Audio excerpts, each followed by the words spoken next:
So, everyone, this is long overdue. I believe the last time we chatted was right before the Patriots played the Dolphins. Big Rat 310 and Griff back at it once again. But before we get started, in the spirit of the weekend, today, I don't know if you've seen it, but the Mania 41 stage was revealed. Wasn't anything over the top to what I expected it for Vegas. But I wanted to ask you a question. Not if you have a favorite stage, but is there ever a stage in the history of WrestleMania that stood out to you that you just like for some reason? You don't know what it is. You just something about it just always caught your eye. Yeah, stood out is a good word because I wouldn't even say it's the best one or my favorite one, but for whatever reason, the one in Orlando in 2017 with the roller coaster setup, like it was very distinctive. Like it immediately caught my attention. And every time I think of a Mania stage, I always think about it. And I'm not saying objectively it's the best one or my favorite one or anything like that, but it definitely one that stands out, like just because it's such a unique design that fit the theme of the city. So that one is one that comes to mind. And the one they did for the Mania I went to in 2012 in Miami with the palm trees, that one I also really like a lot. Felt very festive to the occasion. Yeah, so I was at both, but I'm going to move out of the way for a split second because my sit-down chair for today's show is from there. Very nice. It was a great story of how I ended up getting this, but no, for me, it's a weird one. It wasn't really anything spectacular, but 26 for some reason. I don't know what it was. Just like the weird like rectangular video board going down the side and like the pyramid setup that they had. And also to Cena's entrance with the honor guard where they were just doing the I don't know what it's called, like the gun drill or whatever, where he just like then walks right out and just runs right to the ring. I'm like, something about those two moments always stood out to me. And then the other one I would like, obviously look, 33, 34 were awesome as well, but 31 as well with the whole play button thing. And like, cool. I know there was all the jokes from all the YouTube guys we know saying like, oh, you hit play there. That's where you hit your play to watch your YouTube videos. But that's that. But no, I just wanted to ask about that because obviously, look, Spirit of the Weekend, WrestleMania starts tomorrow. But I actually had an interesting chat with a friend of ours from a tweet he said, Mr. Daniel Goes Ham. And he was saying that it's about the draft, him not caring about the draft this year at all. Oh, yeah. I don't want to say that I don't care about the draft. I want to get your thoughts on this too. But I feel like the hype to where the last few years have been, it's not there to the extent unless you're like really dialed into it. But I feel like as well that has a lot to do with, the lack of quarterback depth. I feel like the NFL Network's ESPN's like when there's like, the quarterback class is stacked like last year.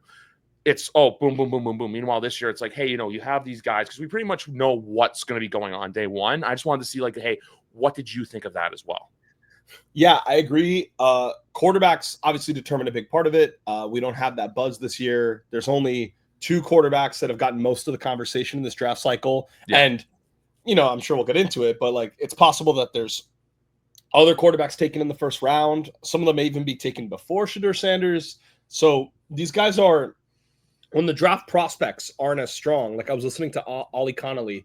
I finally subscribed to his Substack, which I highly recommend to everyone on Substack. It's really, really cool, really, really interesting. He does a lot of film breakdown. He makes you feel a lot smarter as a fan. And I saw it when he was discussing the quarterbacks, the way he termed it was, yes, Cam Ward is the read optional is what it's called, by the way, the read optional Substack. The way when he described the quarterbacks, the way he described it was Cam Ward, yes, he's the best quarterback in this class. And I obviously have a lot of thoughts on Cam Ward, but he put Cam Ward in tier 2 as a prospect. He didn't put him in his tier 1. And he put Shedeur Sanders in tier 3. And he said, like, these are going to be the first 2 guys taken, most likely, but they're not like true number 1 overall pick, number 2 overall pick guys. They're just going to be drafted there because they're quarterbacks. And that, I think, brings down the hype of the class as a whole. I think the wide receiver market not being the same matters too, because because Hunter is fascinating, but it's almost like kind of like in wrestling when someone is a tweener, when they're a babyface and a heel, sometimes the crowd doesn't really know what to do and they don't really know how to get hyped for the match. I kind of feel like this is a generational prospect at wide receiver and at corner, but because we don't really know where he's going to play, even though it seems like it'll be receiver, but we don't know for sure. It's kind of almost muted the hype a little bit on like everyone being like, wow, look at this incredible cornerback. Look at this incredible receiver, because the uncertainty of where he's going to play, what he's going to play is kind of brought down the hype machine because we don't really know what to hype ourselves on because most people think he's not going to play 120 snaps at the next level. So, and then you have problems with Ted McMillan, problems with Matthew Golden. Like, we used to have wide receivers that were solidly in the top 10, like Justin Jefferson. I mean, not Justin Jefferson, but like Jamar Chase and Jalen Waddle and Garrett Wilson and Drake London, like, and Marvin Harrison last year with Malik Neighbors. Like, we used to have like surefire, like top 10 wide receiver talents. And this year it seems like we're only going to have one, and that one might play cornerback. So I think it's not just the quarterbacks. I think that part of the receiver class too, being hurt, affects it too. I mean, you talk to most people, they say the best classes for positions for this draft are DT and safety and tight end. DT and tight end mainly. So it's like, if the best prospects are DT and tight ends, it's kind of hard to build a hype machine around that. It's kind of hard to build like a content cycle around that. And my team desperately needs a DT. And even we're like, we could skip it in round one. Let's get something else. Yeah, because I feel like with the defensive tackle class, it's really like Mason Graham, and then it's like a plateau. A lot of depth. Yeah, and there's so many of those guys. There's like 10 of those guys. Like, that's like, well, one thing Ollie Connolly said in his Substack is there's guys in the 4th round that have similar upside to guys in the 2nd round, because there's just so many of those good DTs that if you're not going to get Mason Graham, maybe Kenneth Grant, like, you're like, everyone else is kind of like a project or like has some flaw in some form.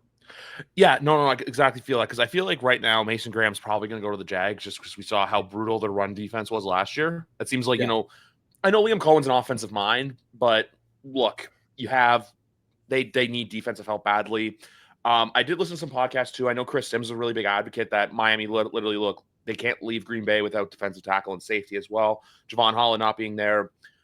Zach Sealer is good, but if you compare Zach Sealer with someone else, it's just that boom, boom. It's kind of like what we did in New England, Christian Barmore, putting him with Milton Williams. Because I know everyone's saying with Milton Williams, always only good with Jalen Carter. You put two guys that are like-sided, like-minded, and like-skilled together, you just create that great force where, hey, one can get after the quarterback and one can stuff the run. And like, the Dolphins lost Christian Wilkins 2 years ago, and we didn't really feel it this past season because we had Calais Campbell, who came in and was just as good. And I know that sounds insane to say, but he truly was just as good. Both by playing. Yeah, and he's still playing. He got a rate. He's 38 years old and he's making $7 million a year. Like, it's crazy. He got and now granted, hometown the opposite of discount, like premium, like probably played into that, but still, like, now I think this year we're really gonna feel losing Wilkins, because we had the temporary solution last year, and now without Calais, now it is kind of like the guys on the depth chart next to Zach Sealer they're literally practice squad guys. Like, there is no startable NFL defensive tackle there. It's crazy.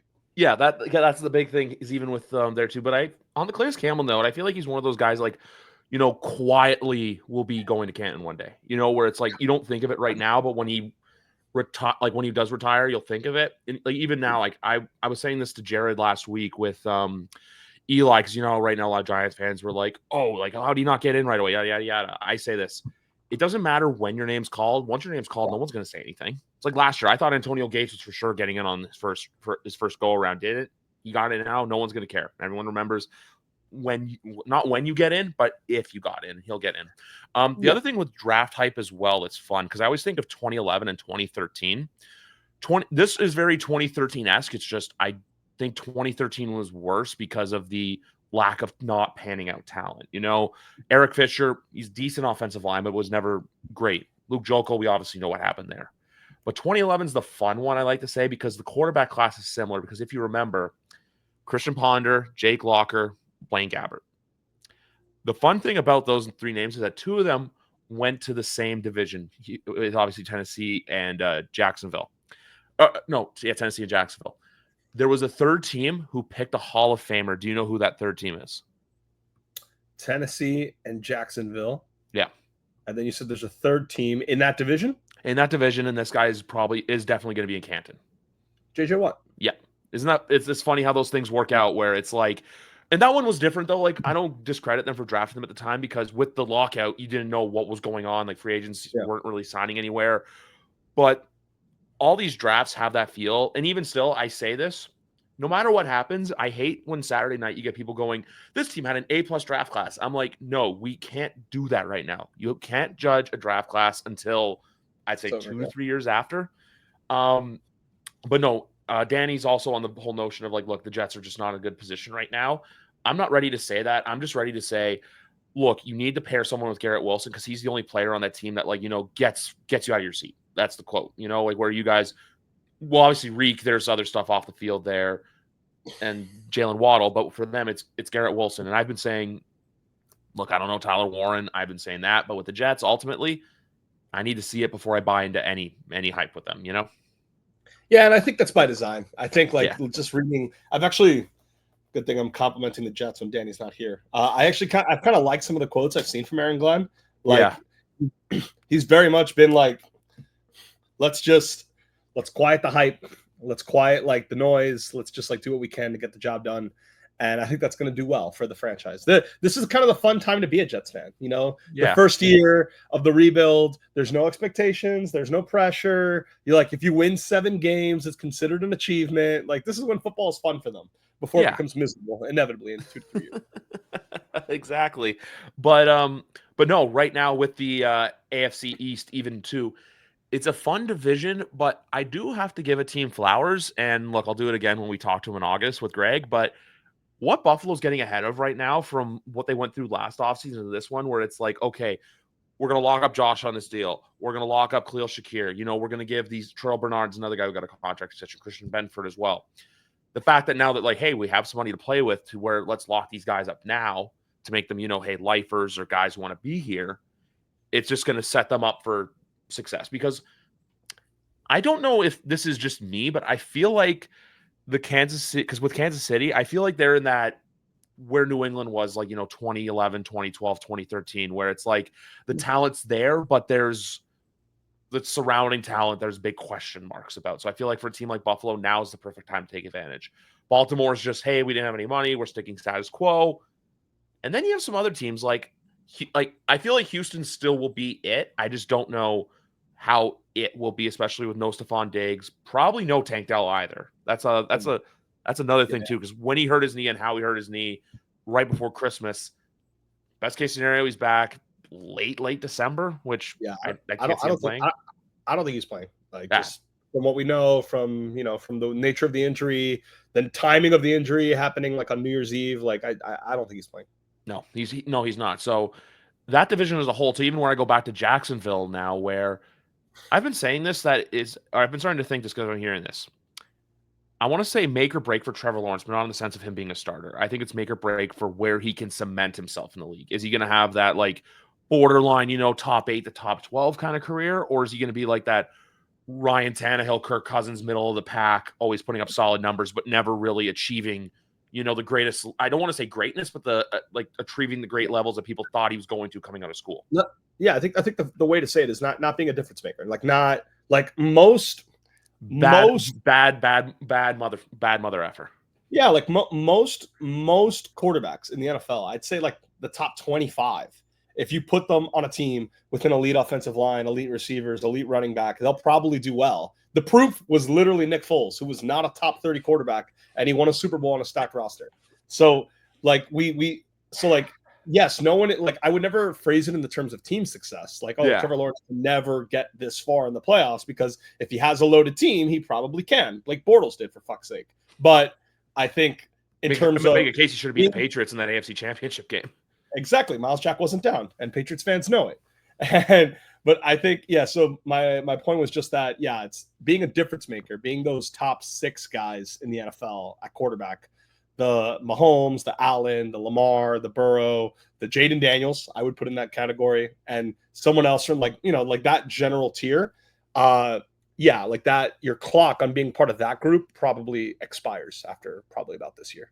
Yeah. Also, one of my takes right now is I do think Jaden Daniels is I don't know if is him saying a dark horse MVP candidate over just like a perfectly normal take, or is that like? Yeah, I think it's normal because they traded for Tunsil, and always, I see this with your team right now. Always in the NFL, we always hype up the second year quarterback from the previous rookie class. Yeah, and you're seeing like the Bears once again have a win total of like 8.5, even though they did this last year and they went way under, and they just hung up the same number again because everyone's like really excited for Ben Johnson. Everyone's excited for Drake May and Mike Vrabel. And I think similarly, you apply that hype on a team that already had playoff success, then I think it's natural to call him an MVP candidate. I don't think it's that dark horse.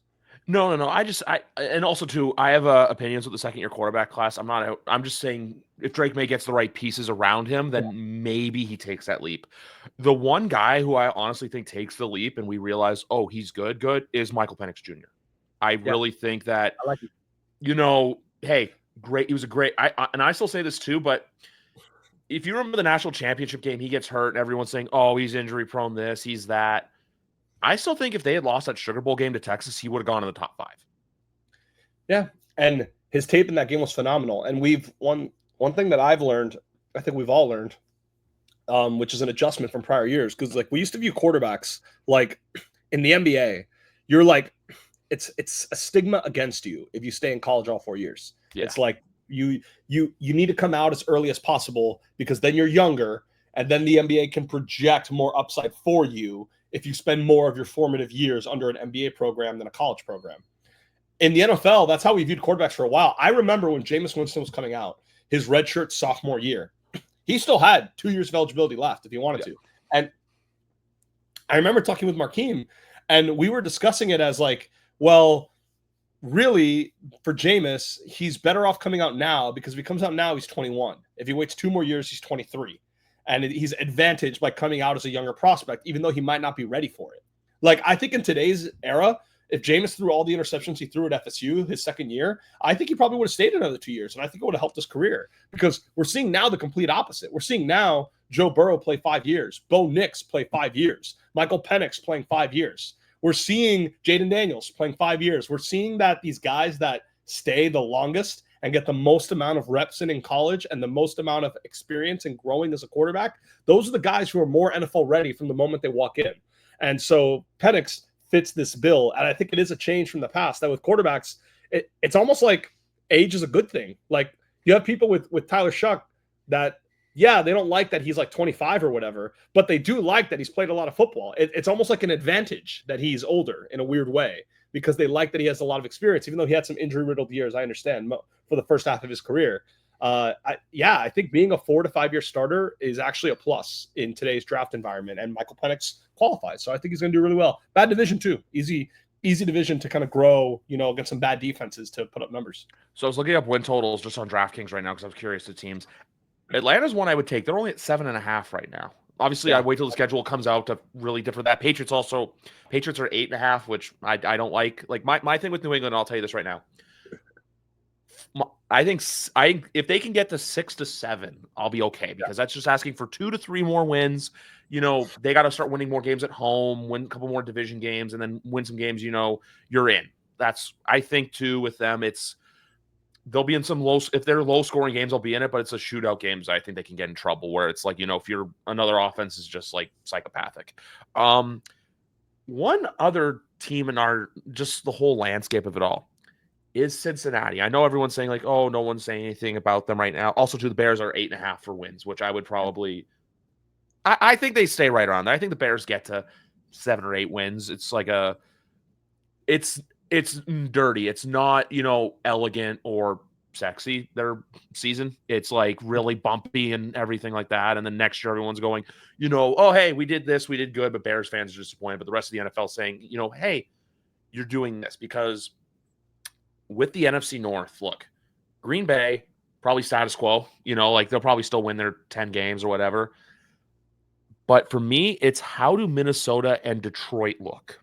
Because with Minnesota, there's going to be regression to where, like, like I'm going to have a baseball metaphor. Judge hits 62 home runs. The next year he'll hit 46, and it's still viewed as a bad season because he didn't live up to the hype of the previous year.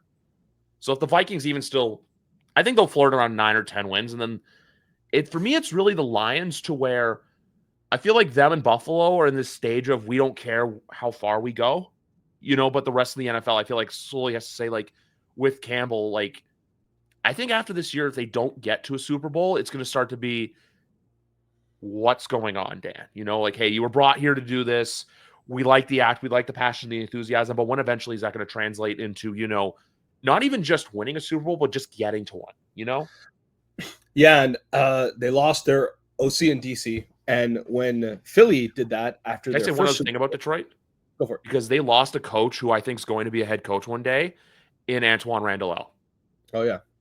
Who's big? Who was one, like obviously famous in his NFL career for a bunch of the trick plays that he had as a passer, as a receiver, like he did in the Super Bowl in 2005.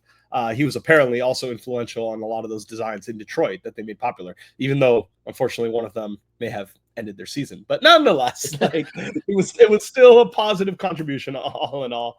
And honestly, that was Jameson's fault. That wasn't Antoine Randall's fault. Yeah. So when the Eagles made the Super Bowl in 2022, they lost their OC and their DC, Gannon and Steichen, to head coaching jobs. They come back and they still make the playoffs, but they go 11-6. They don't win the division. They went 14-3 the year prior. It was a big drop in win total. And I think with Detroit, you kind of see that in their win total where they went 15-2 last year. That's not going to happen again. No, it's impossible for any team to win 15 games back-to-back seasons. It just like doesn't happen. It's not a thing. And they will have better health on defense. Yes, but they also lost their DC. So how do you weigh those two things against each other?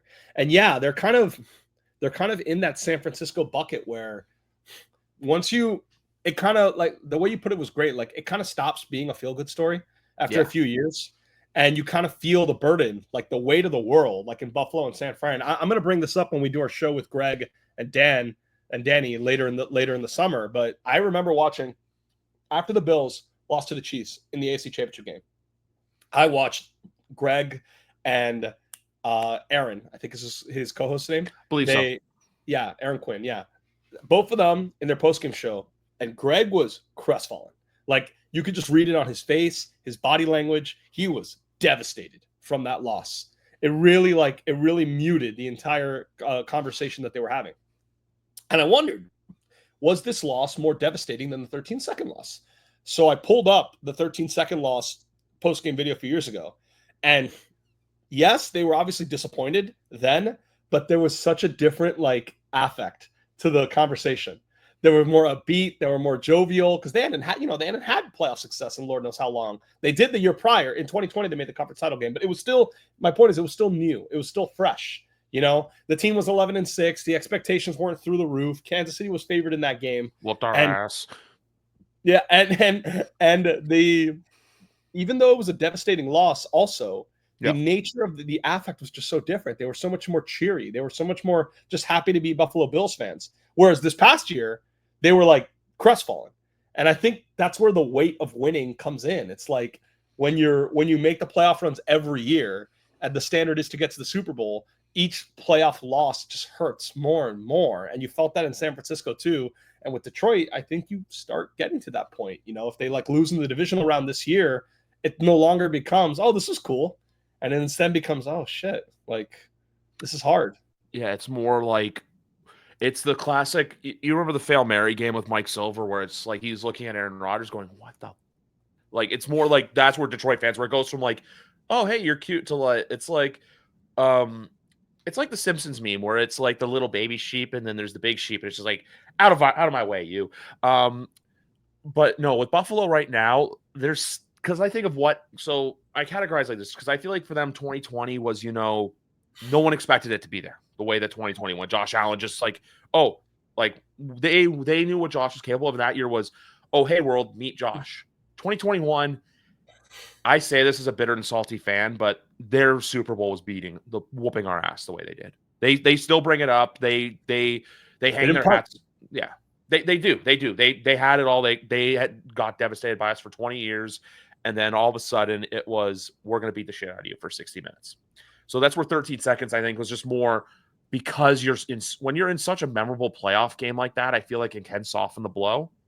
Yeah. 2020. Yeah. And then the next year, look, I still say this, they were mentally spent just after everything with DeMar. I think, look, because like they barely got by you guys and then Cincinnati, I think it all just crumbling down. 2024 was bad luck with Tyler Bass. And then this year, I think it's the fact that they whooped Denver the way they did.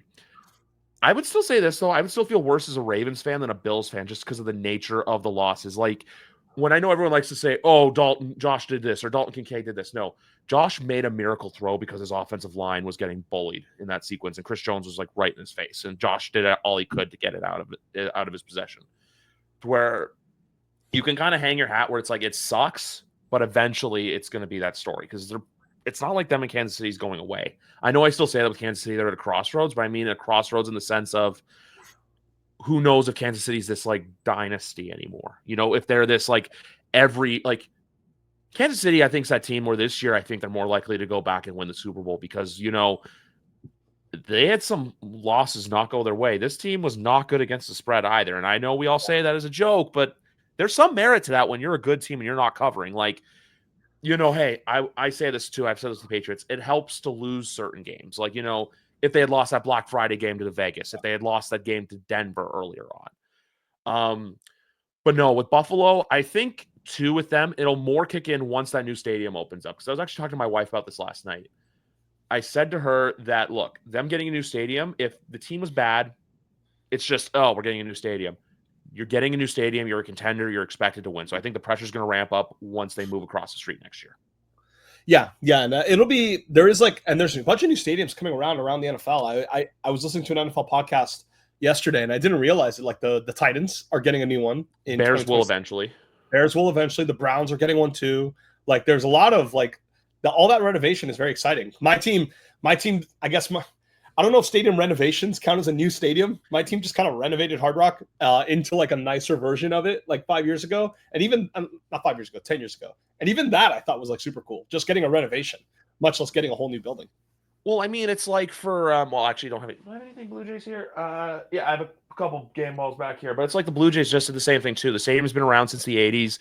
They're like, we're gonna gut it, pump $400 or $500 million into renovating it, new clubs, new seats. So like with the Dolphins, yeah, it's like a brand new. It's not just hey, slap a fresh coat of paint on there. Because I remember when I was there for 28 to what you see now, and it's two totally different things. The Miami Open, which I know, like, look, I don't know how big that is promoted in Miami when it happened about a month ago. It's a big deal. But then look what's coming there in a couple of weeks. You know, Stephen Ross pumped millions of dollars to get.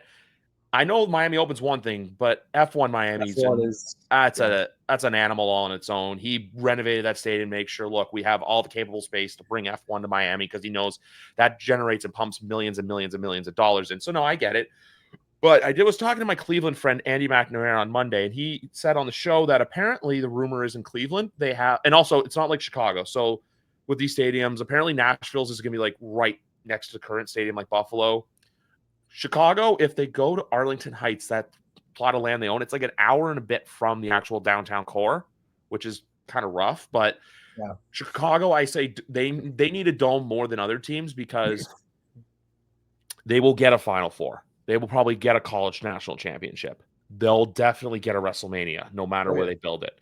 So that's where it helps. And then Cleveland, the thing I was going back to say is apparently groundbreaking is going to happen sometime next year. Apparently they're already starting to like excavate the site and everything like that because it's like Vegas where apparently it's so close to the airport where you have to like build down and then work up.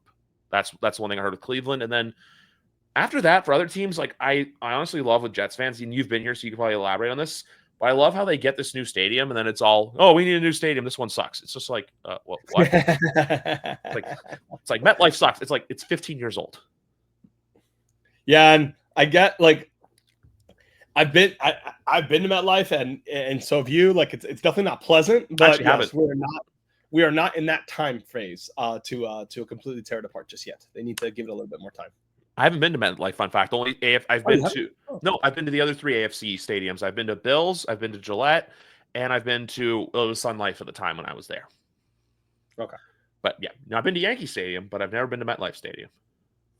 It's a dump, but yeah, hey, I mean, I go there for Danny and I still talk about there's this game we went to back in 2014 when the Dolphins were on Monday Night Football against the Jets. We took a bunch of pictures. I still have it on my phone. And I sat in the corner with Danny, and the Dolphins won a terrible game, like a truly horrible football game. We won 16-13. It was awful. And it was so bad. Like, it was even worse than it sounds because, like, both teams couldn't throw the ball at all. And, like, there was, like, multiple big special teams plays that decided the game. And the Dolphins section was loud where we were. There were there's for those of you out there who don't need a little inside baseball on how this works, half of Miami lives in New York. Like, I know that sounds ridiculous. Yes, like half of the state of Florida lives in New York. So there are a ton of Dolphin fans in that Jets game over there, and there's a ton of Jets fans in the Dolphin game down here. Always, every year. But yeah, it was fun. So yeah, like not my like if I don't know if you would ever like. I don't know if there's a specific stadium you're trying to visit. Me and my brother were talking about going to just some random game to a state NFL stadium that we haven't been to yet. The one that comes to mind for me is Cincinnati, only because I've heard the stadium is like right in the heart of downtown. You can straight up walk to it from a lot of the bars and restaurants in Cincinnati. And that sounds like a really fun experience. If like the Bengals play in Miami this year, but if Miami were to play in Cincinnati one year, I would consider that. So the one that I want to go to for football is Ford Field. I did go there for SummerSlam, but I feel like for football, it's a really nice big stadium. It's also right in the heart of downtown. It's literally like my ring light is Comerica Park, and which, by the way, great ballpark. And then Ford Field's right across the street. My random stadium, though, is so I have one that I'm actually thinking of going to for Pat's away game this year. But the one that I want to go to is Pittsburgh, but I wouldn't go for a Pats game. I would love to go see honestly, I'd love to go for Steelers Ravens. I would just love to go to be a part of an atmosphere like that, because with Pittsburgh, it's a similar thing too, where the stadium's like not walking distance from downtown and the bars and stuff, but it's like close enough to where it's not like a massive hike. Yeah. And my uncle's actually a season ticket holder in Pittsburgh.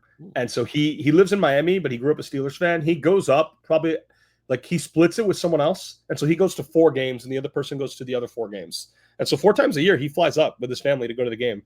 And I've always like wondered, maybe I might tag along one of these times. Like it does sound like a lot of fun. Because I feel like too, it's one of those stadiums where you can go as an away fan as long as you're not like. I think Cleveland you'd be fine, but I feel like Baltimore. I feel like there's actual animosity. Like I've seen clips of shirts like Wheel of Fortune. It's like give us a vowel, and it's like FCK the Ravens. It's just like what was it? Was it the Ravens Commanders game? That Ravens fan who just went on the street and started punching people in Commanders jerseys.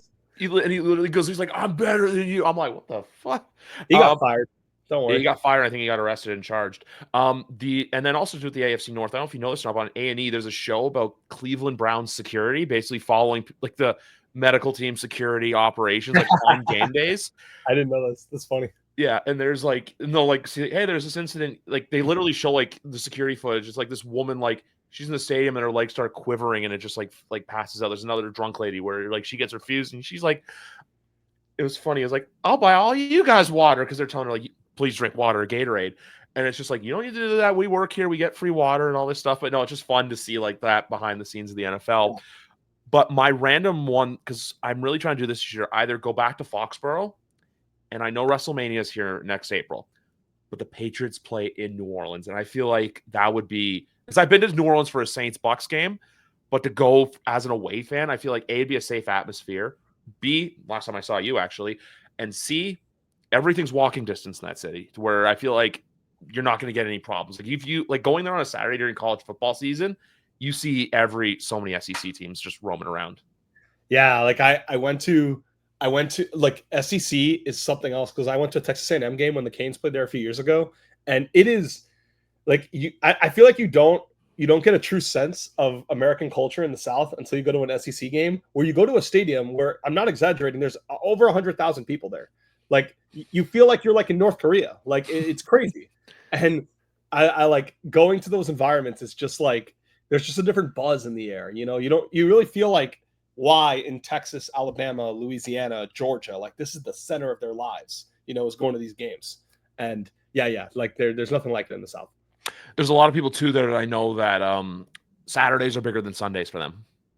Yeah, very much so. Especially like I saw a poll come out rating like the political leniencies of like sports fans.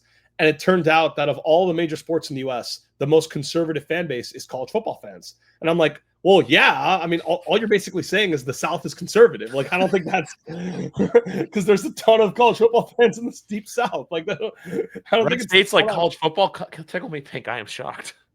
Yeah, man. Like Nick Saban could win like the Senate seat in Alabama if he wanted to. Like literally, whenever he wants, that seat is his. Like that's how Tommy Tuberville literally is a senator. Like, isn't Russell Walker in politics too? He didn't win the race, but yes, he ran for senator of Georgia. Yeah, in those states, college football like runs the state very much so. It's great too, like how like for example, like when Coach O or Jimbo Fisher got fired, it's like he's literally like, oh, what's my bio? It's like 20 million. All right, cool. I'll show myself out. Like Jimbo's same thing like too. It's like $70 million. All right, peace, deuces. Yeah, especially because college. I know we'll move on to the next topic, but yeah, especially because college coaches they get like these 8, 9, 10-year contracts that NFL coaches don't get. So like NFL coaches get fired, it's like, oh, you have 2 years left on your deal or something. College coach gets fired, you get like 8 years left on your deal, 5 years left on your deal. It's great. Yeah, no. I wasn't gonna move on to a different topic because it does relate to college football. But look, I know it hasn't been the same over the last few years, but Lee Corso is definitely gonna be missed on Saturday mornings throughout the college football season. Like I've seen it too, like where I can tell his body language. It's not that he's bad at his job. It's just you could tell like he's getting older. It seems like he's 90. And I still say this, my favorite moments when he was on the University of Houston and he screamed off fuck it live on air with I think it was Carl Lewis, and then Carl's just like, glad there's a delay. And then I think Chris Fowler's just like, no, we're live right now. Like he said that. Yeah, and those guys also have to be up crazy early too. Oh yeah. And especially ones on the West Coast. Yeah, and like I'm sure, like for Lee Corso, I'm willing to bet like Lee Corso is allowed like a different schedule than everyone else. But yeah, nonetheless, it's still a lot of travel. It's a lot of work, like to set the morning shows. Like when they did College Game Day in Cal last year for the Cal game, it was 7:30 at night. Yeah, they had to. It airs 9:30 East Coast time, so it had to air at 6:30 West Coast time. But for the setup, for the producers meeting, for all the pre-show stuff they do, that means they have to wake up at like 2:30. Yeah, like 2. Like it's crazy. Yeah, and then like even when you're like Central or even on the East Coast, it's like same thing. 9:00, you're there like 5 a.m, and then for even someone like Kurt too, how it's like I love that during the season when his flight schedule come out where it's like starts in Cincinnati, goes to Thursday Night Football, goes to like the production meetings for College Game Day, but then he'll fly back home because his kid's playing college football, even high school football. But now he's going to Michigan next year, and then he flies back to College Game Day, and then say if the game's somewhere else, which I'm always in the mindset wherever game day is where him and Fowler should be calling. But then say if they're like in Florida for game day, but then he's got to do a game in Texas, he's got to fly from Florida all the way over from Texas and then back home all within like a 3-day period. It's insane. Yeah, no, it shows true commitment. Like that's why, like when people sometimes complain that like he sounds kind of tired or exhausted on Thursday Night Football, I'm like, hey man, this dude's going through a lot. Like to make the schedule work that he does. Like I'm a little sympathetic. If I had to pick, because I think I love the NFL a little bit more as an overall sport than college football. But in terms of Canes and Dolphins, I love both equally, and I love a lot of big college football games, just like I love big NFL games. And if I had to pick, like we can get like a worse product on Thursday Night Football if it means the Saturday night broadcast is like excellent and dripping with passion. So I think it's a fair trade. Like one of my favorite Saturday night moments of the two of them was a Halloween broadcast. I think they were in Philly, and a bunch of people, Kurt was scared of it, and they went to like this abandoned prison, but they have like people dressed up as like, zombified like guards and inmates. And they brought two of them to the booth, and it scared the shit out of Herb Street live on air. It's one of the funnier moments. But I always say this with Game Day too, because I feel like they embrace everyone that's on those shows really embraces the sport. Like even I know, like I have my qualms with Pat and WWE, but I'll leave that for a different day. But when he's on College, you could tell he's really, really buys into it. You can tell Dez and Reese and like Kurt, look, because that's the thing I say with NFL announcers sometimes, where it's like, I don't know, they kind of let their like they'll like on College, they'll let their biases show, like how Denzel is like pro Michigan, and like Kurt obviously Kurt actually kind of doesn't do the Ohio State thing, which really ticks off some of their fans. But with the NFL, like when biases kick in a little more, Kyle Brandt namely, it kind of shows. It kind of looks worse, but meanwhile, college football, it's more just like, hey, we're doing this because we love the game. NFL more, it's just about like trying to, fish for takes and opinions that'll piss people off. Kind of like, FanDuel posting tweets like, is Marvin Harrison Jr. a bust after a year one where he wouldn't live up to hype? What do the Giants have to do to win the NFC East? And I literally go, they have to turn on their PlayStation 5, So it's like, I feel like with college, it's better covered in the sense of the takes aren't as egregious. But then you get, and the only thing I'll say with college before we pivot, I don't think Nico made a bad decision. I just think he had bad people in his ear telling him to do stuff, You talking about for Dallas? No, Nico as in Nico, I didn't know his last name. I know we're on a football podcast. No. Nico Harrison's an idiot. Yeah, like the word Nico is just like so associated with Nico Harrison right now that even though it wasn't at all relevant to what we were talking about, I heard Nico pronounce your last name. Okay, yeah.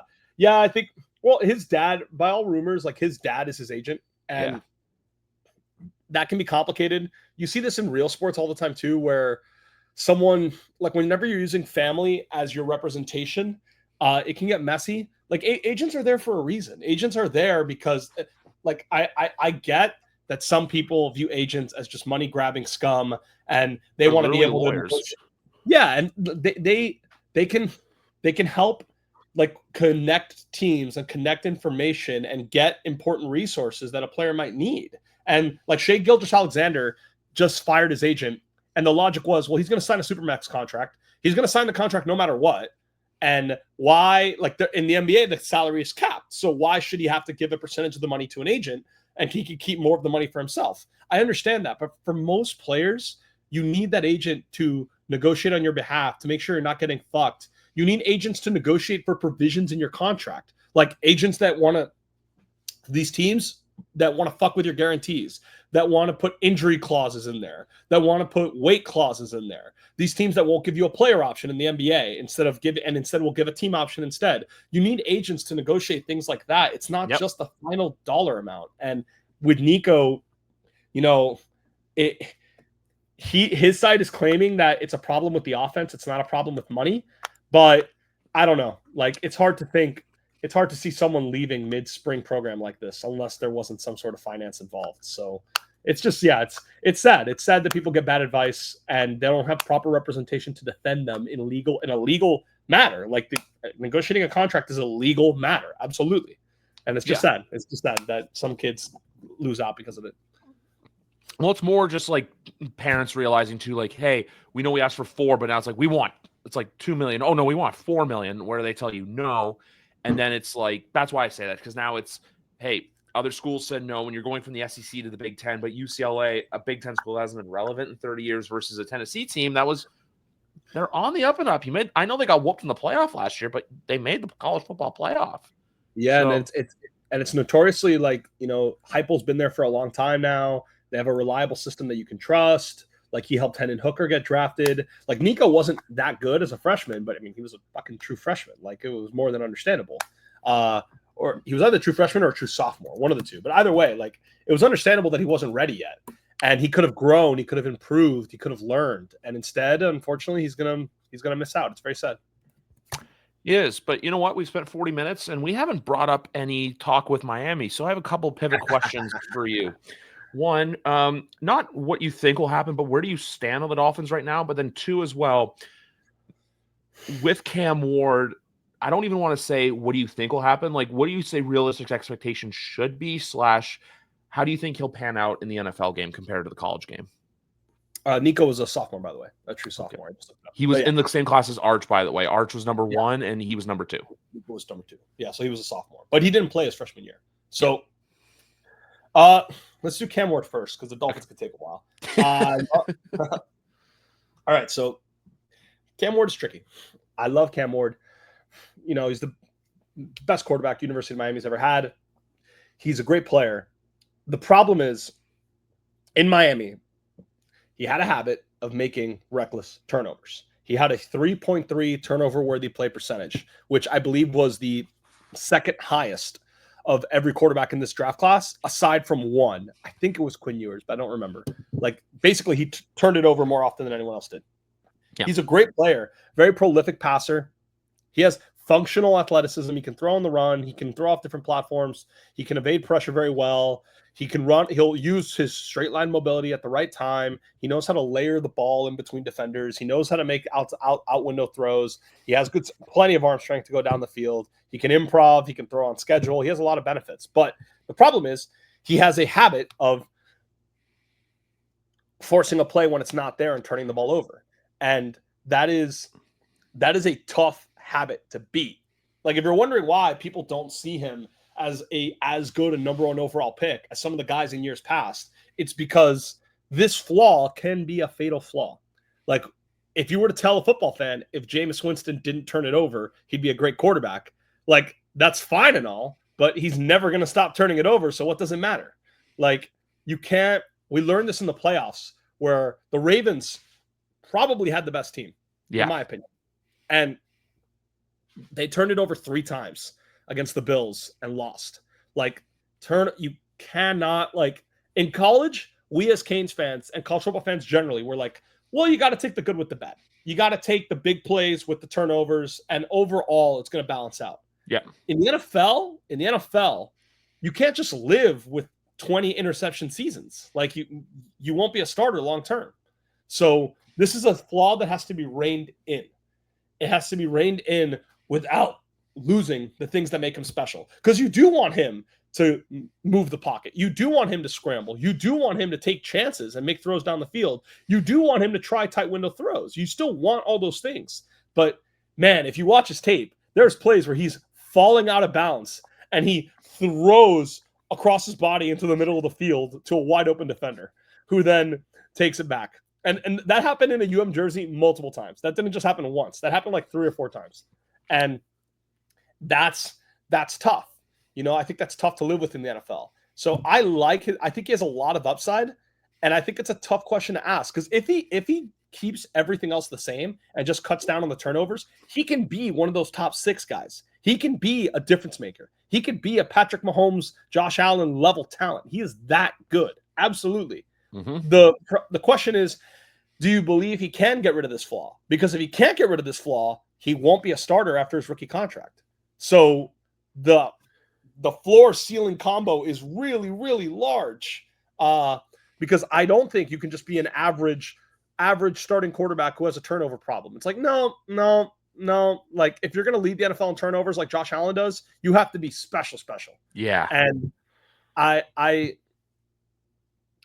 think Cam Ward's ceiling is very high. I think his floor is a bust. His ceiling is he's a difference-making quarterback. It's the widest evaluation you could possibly have in a quarterback prospect, which is why everyone's all over the map on him. I love him. He is a great leader. That stuff is real. That stuff does matter. Like he very much like was in charge of the University of Miami program when he was here. He was like there were multiple times where receivers were going to do throwing sessions with Cam, and then some receivers backed out because they wanted to do a throwing session with an NFL quarterback instead. And Cam Ward told them, if you don't go to this session, I'm not going to throw you the ball in the game. And they ended up changing their mind and coming to the throwing session. He's excellent at dealing with adversity. For as much as I've just criticized his turnover problem, every time those things happened, it never snowballed. He'd come right back on the field, pretend that play never happened, and just go down the field and play good quarterback football. Like he can bounce back from adversity very, very well. He is a great leader. He's got great arm strength. He's got great arm talent. He's got great mobility. He's got a lot of advantages. But the turnover problem is like, you know this, like, you know, as a Patriots fan, like you just can't have it. Like it's non-negotiable. So like, and like, even though I said Allen leads the league in turnovers and he's special, it's like, yes, but Allen doesn't have like a 22 interception season, a 20 interception season. Like that's the risk that Cam Ward could be Jameis Winston level turnover in the NFL, which Jameis Winston threw for 5,000 yards and he threw 30 interceptions in the same season. And his team got rid of him. No team said, yeah, we take the good with the bad. Yeah, you have to deal, you know, he has flaws, but overall you have to consider. No one said any of that. He threw for 5,000 yards and everyone was like, fuck you, we don't want you as a starter. Exactly. Like, period. Like the turnovers are non-negotiable. So we will, can Cam Ward lessen his turnovers in the NFL? We're going to have to see how much of it is instinctual, how much of it is, I just have to give up. I just have to try to make this play, even though it's not there. And how much of it can be handled with maturity. Because Tua, early in his career, not really with interceptions, but Tua would have this problem where he's about to be sacked and he would like throw the ball as he's falling to the ground. He did this all the time. It drove us Dolphin fans crazy. He very rarely threw an interception because of it, but he very often fumbled because of it. He very often like risked an intentional grounding by doing that. And there were a few times where the interceptions were very close. And he eventually learned to stop that. Like now when he's getting tackled to the ground, he just touched the ball and he gives up on the play. But for the first 2 to 3 years of his career, he really struggled with that. He really struggled on giving up on a play. Cam Ward will have to learn that same lesson. Can Cam Ward learn to give up on plays that are dead, or does he have to make a play every single time because he's so talented that 95% of the time he can? But if that 5% of the time he throws a pick, and that's what, 2 picks a game, you're done. You're not a starter anymore. Yep. So we will see. That's it's one question and one question only. Can Cam Ward lessen the turnovers in the NFL? That's it. Before we get to the Dolphins, I just want to get my 2 cents on it because I feel like out of the teams in the top 3, because obviously the team picking 4th, they don't need a quarterback. They're fine in that department. Tennessee seems like the best situation because there's not that win now immediate Immediate C? I don't know. I'm just gonna I'm gonna literally just say it. Like, there's not an immediate pressure to win. Like Cleveland, I feel like it's, hey, we screwed up. We got to turn this around. The Giants, it's more of like, hey, we're New York. We've been terrible for the last, like, if you pretty much, I've been thinking about this with the Giants. If you pretty much take away the 2 Super Bowl seasons, they pretty much haven't done anything since the Jeff Hofstetler, Phil Simms days. I know they had the Kerry Collins Super Bowl, but if you take those seasons away, there hasn't really been anything special. In New York, there's pressure to turn it around, and there's jobs on the line. To where that's the problem with the Hall of Fame case, because the Hall of Fame case is literally like those 2 seasons for Eli Manning. But yeah. So yeah, that's my thing with Cam Ward is if he has those problems in his rookie year, it's, hey, work on it to clean it up, to fix it, to get better, to where then year 2 we need to see that like leap of improvement. Where it's like how this year we're all saying like how we think, like I think Michael Penix Jr. is going to be a great quarterback. How I think Drake May has the potential to be that. How we've seen it from Bo Nix, we've seen it from Jaden Daniels. What can Caleb Williams do now with a good offensive line and a better head coach around him? To where with Cam Ward, you're going to be working with Brian Callahan. The pieces around him have to get a little bit better, but that's going to happen in due process, in due time. So there's not that immediacy to, hey, he's got to win now. It's more about let's get him better. Let's have it work over time. And there's not that like starving pressure like you see with other first overall quarterbacks like Trevor Lawrence, Joe Burrow, Bryce Young, who's another name that like, he pretty much got thrown to the wolves in his rookie season. And then last year got benched, came out of it great to where now, look, I'm not saying Carolina's going to be good, but I kind of see a vision there with that team now. That's what I kind of get with them. To where now with Tennessee, it's that similar sense of like, come in, we'll see what happens. It's like what Jaden Daniels just went through, where there's not that immediate pressure to win now. So it can go one of 2 ways, but I think out of him and Shedeur, it's really that success. I know Cam had the better college career than Shedeur, although Shedeur is getting his jersey retired tomorrow, so who can really be the judge of that? And Travis Hunter. Yeah, Travis Hunter, I understand. Shedeur, I don't, to be honest with you. But look, he won the Heisman. He had an unbelievable, he had one of the best seasons we've seen in college football. But Shedeur, there was nothing really that was like, that's, like I said, another story. But with Cam Ward, there's not that pressure. I think that pressure will help with that, to where some of those mistakes too. And also, Tennessee's not going to be playing in a lot of primetime games this year, so there's not that like magnified spotlight like with Caleb Williams, because even though the Bears can be bad, because they're a marquee franchise, they're always going to get at least 2 or 3 primetime games, or even in Caleb's case, the Thanksgiving game that ideally got Matt Eberflus fired, Yeah, like that, like with Brian Callahan, can Brian Callahan survive another like 4-13 season? No, but if they go like, I think if they get to like, I think the big difference between 4-13 and 6-11 could save his job. Yeah, absolutely. Because 6-11 from like 3-14 the year before, or 2-15, whatever it was. Like, yeah, that's a noticeable jump. Sub 4 wins might be tough, and Cam, they beat us both. And I love Cam, but I just have a hard time believing that his rookie year, he's going to probably turn it over a lot. And that could probably change over time. But yeah, rookie year especially, I mean, I would be a little worried that you need good patience as an organization. He is a worthy first-round pick. He is probably a worthy top 10 pick. I don't know if he's a worthy first overall pick, but I think if you're going to take him, you have to have the patience to understand, okay, this is probably not going to look great in year 1. This probably is going to take a year or 2. Yeah. Because he's going to have to learn the speed of the NFL game. He's going to have to learn what he can and can't get away with when it comes to throwing the ball. So if you take him and then you get mad and surprised that he turns it over a lot and you fire the head coach, it's like, that's not fair. Like you didn't evaluate how the year was going to properly go in advance. Oh, absolutely. So that's Cam. And on the Fins, want me to get to the Fins? Actually, but let's end with the Fins, because there was a question that I thought of on the fly that I want to talk about, but let's end with the Fins, okay? If that's okay? Yeah. I know this year, especially with the NFL, there's always teams that, and I've been trying to say this with people, teams that kind of come up out of nowhere, like what the Commanders did last year, what the Texans did 2 years ago. Not sure if you heard what I just said, but you know how like there's always Commanders last year, Texans 2 years ago. Is there a team either that you see the vision like I do with Carolina, or a team that you that will like make that leap? But then also the other one I was going to say as well with Cam and the Titans, they're in a division where they're not under pressure, because if you look at that division, Jacksonville's got to show improvement. Houston, we just don't know what we're going to get, even though I feel like they'll be fine. And then you have the big quarterback duel that could probably get Shane Steichen fired if it goes wrong in Indianapolis. And like I said earlier, with Chris Ballard too.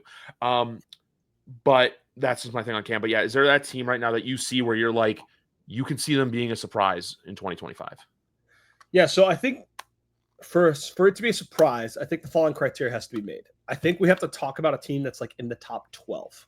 Like, I don't think a team like in the back half of the teens is like that much of a surprise, you know? Like it had to be a team it have to be like a bad team all of a sudden being a playoff team. Like that's what we mean when we say surprise, you know? Now, I would not include New England and Chicago on this list for the reasons we already talked about, because of the fact that those guys already have hype coming in with the second-year quarterback, with the new head coach, and all that stuff. And there's a king of their division. Yeah, exactly.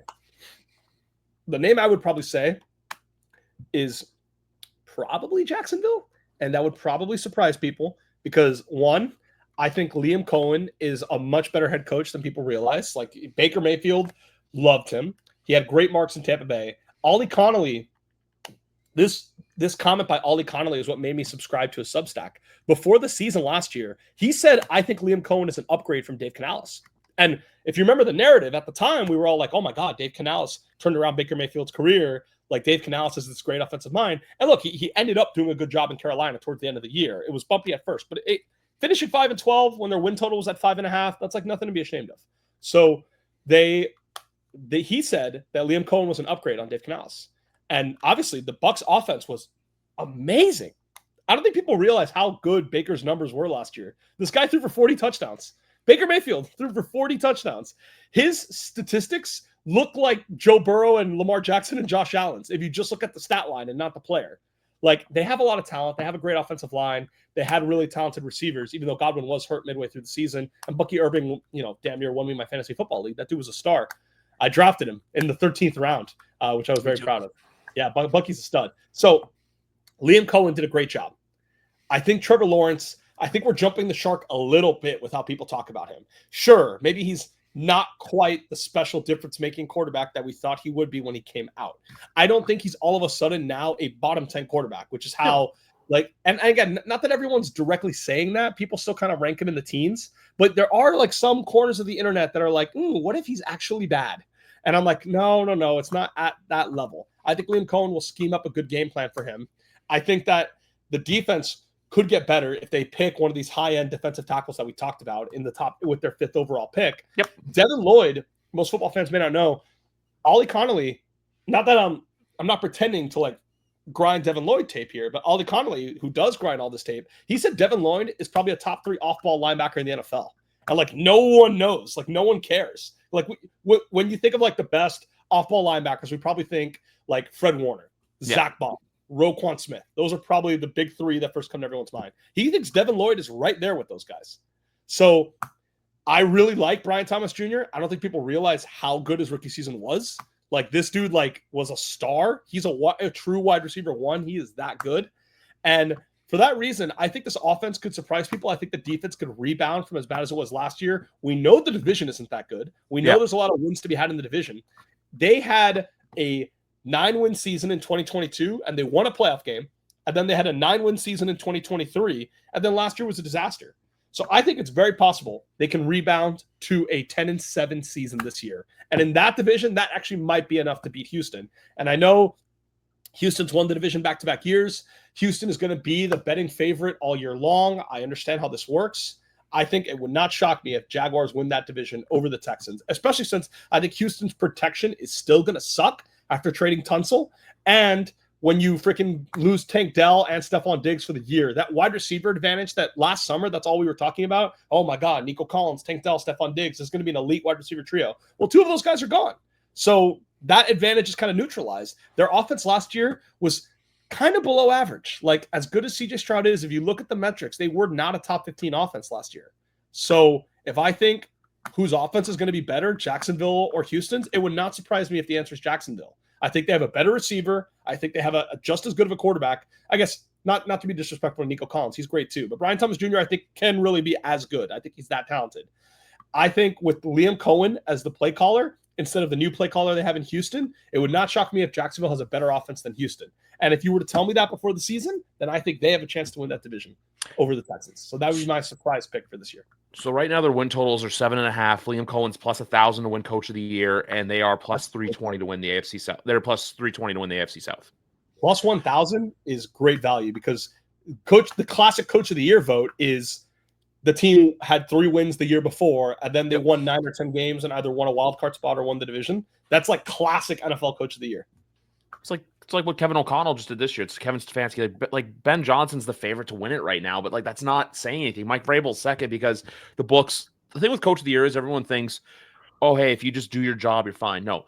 Ben Johnson or Vrabel to win Coach of the Year would have to win the division or be super, super competitive and just supersede expectations. Yeah, that's what people miss in this discussion. It's like the reason why I like my Liam Cohen and my Jaguars pick is because I think that division is winnable. Like Houston, like not to completely shit on them, like they won a playoff game, they're a good team, but I think they're it's more attainable for Houston to lose the division than it is for Buffalo's to lose the division, than it is for the Bears to not just be good, but be better than Green Bay and Detroit. Like and even Minnesota. Yeah, it's just more attainable. Jacksonville has the quote unquote weakest competition to knock off to win the division than those other teams do. So it's not just how good is the quarterback, how good is the rookie head coach. It's also how realistic is it for any of these teams to win the division, which is why I would never put a Coach of the Year bet on any team in the AFC West. Because it's like, you're just like the Chiefs are going to win the division. You're just fucked. Like, sorry.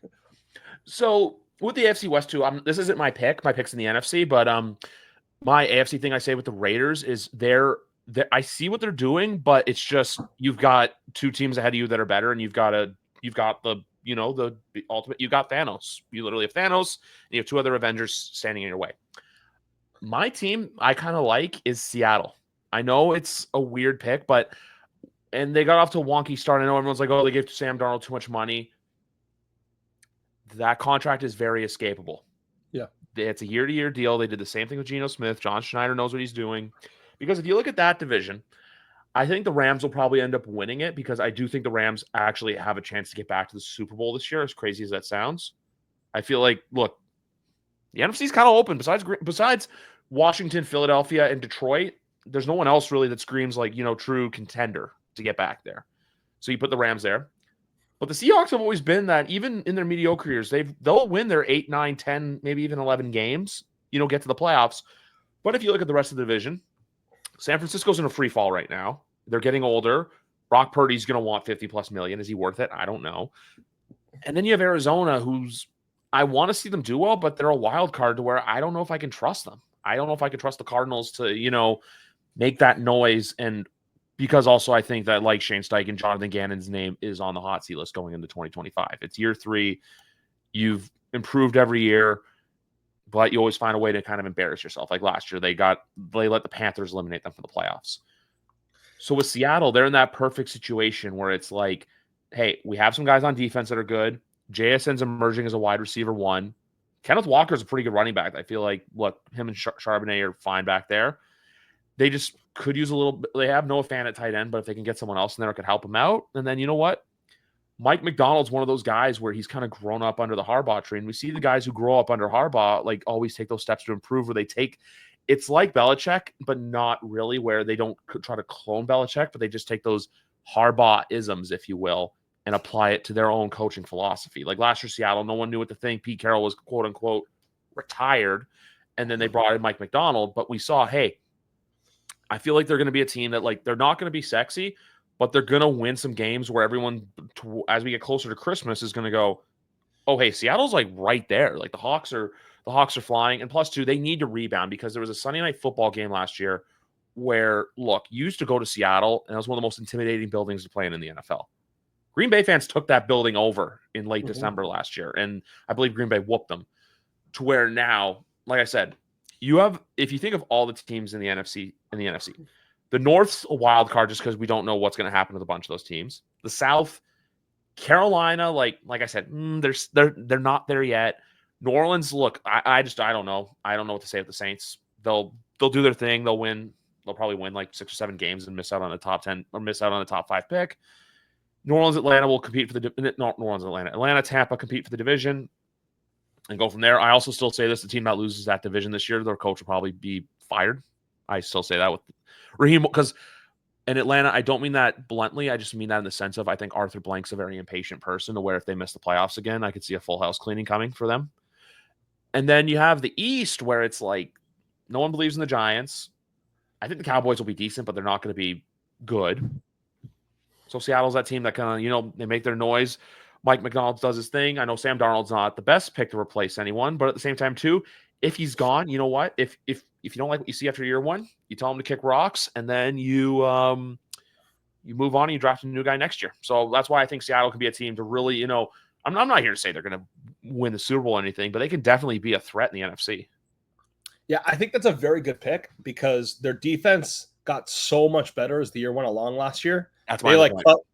They mid-season, they had Jerome Baker and Tyrell Dodson, and they cut Tyrell Dodson outright and traded Jerome Baker for Ernest Jones to the Titans. And Ernest Jones ended up being like a big revelation for them at linebacker, and they ended up re-signing him when free agency opened. So that move of like just kicking out their two linebackers who had the most snaps for them and replacing them mid-season, like with Ernest Jones, and I think the other guy ended up being like their 6th-round pick or something like that. That completely changed their defense. That one move, like they were like a top 10 defense in the second half of the season. Yep. And Mike McDonald, great defensive mind. They went 10-7 last year. Like, if you were to ask the random fan on the street, like, what record did the Seahawks have last year? I don't think they would be able to tell you that they went 10-7. That is a playoff team that unfortunately just didn't get the chance to make the playoffs because of how good the NFC was in terms of depth of teams last year. Yeah. But yeah, like 10-7 is really, really good. So I am not at all surprised that was the case. And I think that the Seahawks with Darnold, without Geno Smith, I do think it's a downgrade. I think we're still trying to find the level on what Sam Darnold is, though. Like, I don't think he's as bad as he was in New York. I don't think he is as good as he was in the regular season last year. We're still trying to find out exactly what level that he's at. Yeah. I don't think we quite know yet. I think we'll probably know this upcoming season. They lost DK Metcalf, which does matter. But JSN's a monster. JSN's another guy I drafted in fantasy who blew up last year. I'm very upset that my team lost in the semifinals, if you can't tell. I had JSN, Lamar, Achane, and Bucky Irving. And I lost in the semifinals because that was the game the Dolphins played the Browns and Tua didn't play. And whenever Tua doesn't play, Achane's numbers like plummet because so much of his production comes through receiving rather than rushing. And without Tua, his numbers went to hell. He had a terrible game and I got bounced in the semifinals. Sucks. But yes, my point is, the top 10 defense I think will stay. I think JSN is good enough to be a number one. And I think they are going to have a strong running game in the Clint Kubiak scheme. They are going to have a great defense. It is a winnable division. So, yeah, I do not hate the pick at all. I think it is very possible that they have a winning record this year.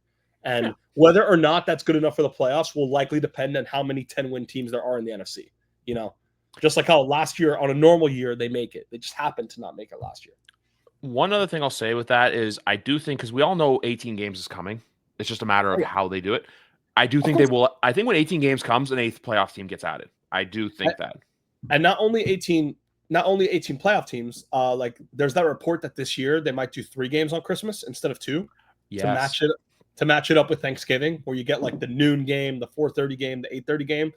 And then furthermore, in a few years, Christmas this year, I believe, is on a Thursday. Yes, it is. So they can directly match it to the Thursday format they have for Thanksgiving.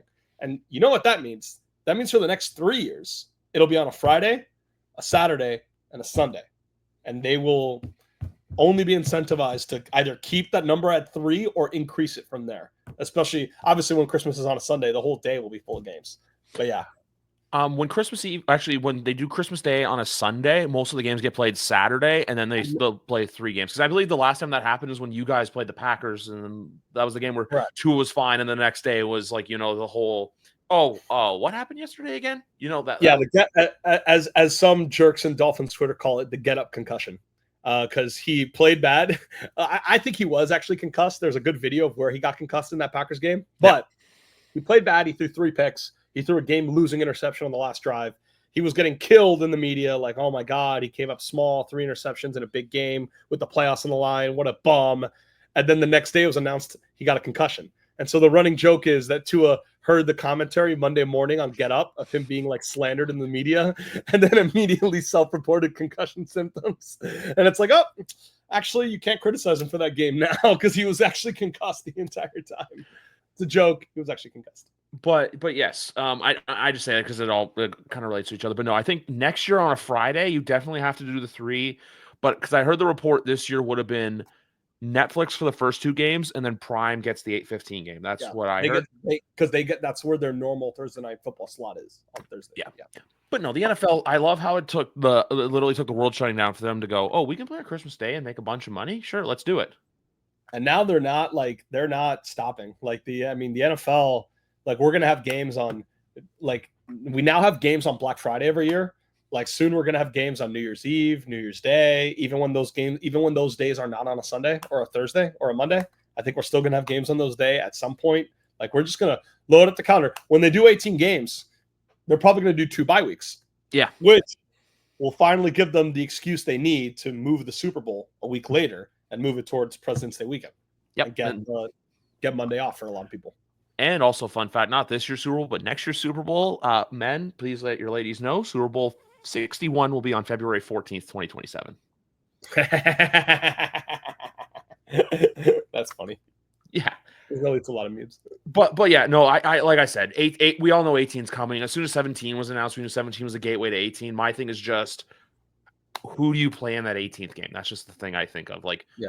Do you just play it? Do they throw in another random NFC team? Is it an AFC team? Like, that's where I think of it. Or do you randomly do 3 games against a team in your own division? Which, like, one year it's like you do you do like an extra division home game, and next year it's an extra division road game. Like, that's where I kind of think of how do you pull that off? Because the method they have now, where you play a random NFC team every year, that's like equal to where you finish. Like the Patriots get that's a big thing too with the Patriots and the Jets. The Patriots finishing 4th to 3rd is the difference between playing the Broncos and the Cowboys or playing the Raiders and the Giants. So good for them on that. But you've been a good boy. You've waited long enough. Oh, my God. One thing I'll say with the Dolphins right now is, look, I know everyone looks at the name Zach Wilson and kind of scoffs, but at least it's a better backup plan to have in place for that Tua going down.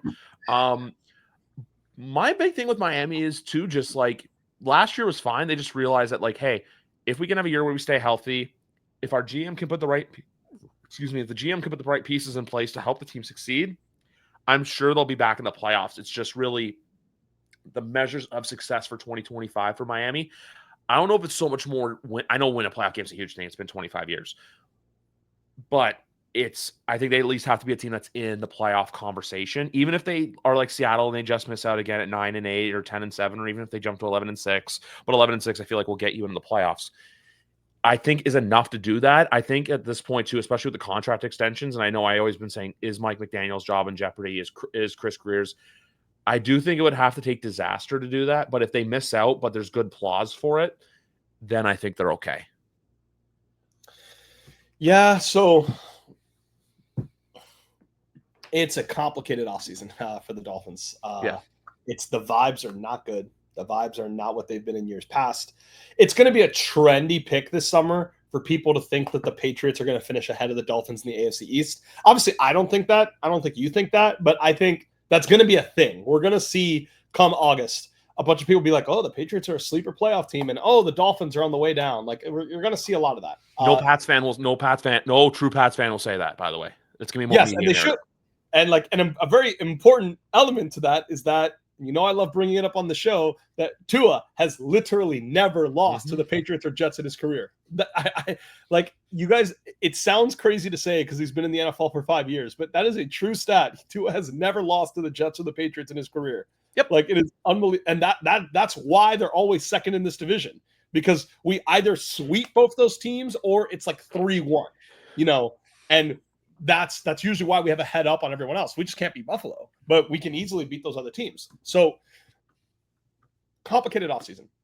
Yeah. Because there were Dolphin fans that wanted Chris Greer fired at the end of last year. I was not one of those people.